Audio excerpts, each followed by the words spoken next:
Hi everyone, আজকে বানাবো chicken কোফতার মালাইকারি।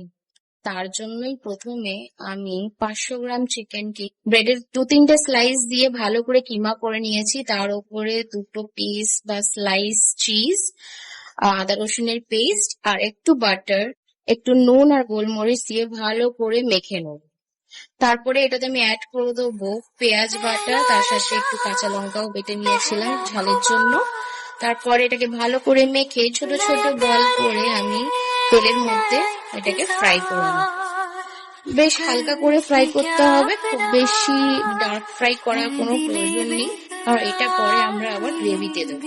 তার জন্যই সবকটা বলস আমি ফ্রাই করে আলাদাভাবে তুলে নিয়ে এবার আমি এটার গ্রেভির জন্য মশলাটা প্রিপেয়ার করে নেবো, যেটার জন্য ওই তেলেই আমি কয়েকটা কাঁচা লঙ্কা, কাঁচা পেঁয়াজ, একটু বাদাম, আপনি চাইলে কাজু বাদাম দিতে পারেন, আমার কাছে ছিল না তাই আমি এটার মধ্যে কয়েকটা আলমন্ড আর একটু চীনা বাদাম দিয়ে ভালো করে আদা রসুন দিয়ে পেস্ট করে নিয়েছি। ভাজা একটু করে নিতে হবে, তাহলে স্বাদটা ভালো আসবে।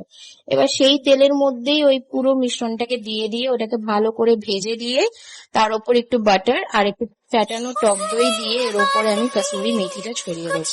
একটু জল অ্যাড করে দেবো এটার পরে, আর একটা বয়েল এসে যাওয়ার পরে আমি এটাতে অ্যাড করব চিকেন বলস গুলোকে ভালো করে ফুটিয়ে যতটা গ্রেভি দরকার ততটা রেখে ওর মধ্যে অ্যাড করব একটু চিনি।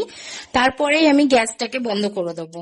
তারপরে আমি অ্যাড করব একটুখানি ফ্রেশ ক্রিম, আর ক্রিম না থাকলে আপনারা দুধের শটটাও ইউজ করতে পারেন, সেম স্বাদ দেবে। যারা ভেজিটেরিয়ান তারা কিন্তু এই চিকেন বলসের জায়গায় পনিরটাও ইউজ করতে পারেন। তারপরেই আপনারা এটা গরম গরম সার্ভ করুন। আমার এই ছোট্ট ভিডিওটা ভালো লেগে থাকলে please please please subscribe my channel.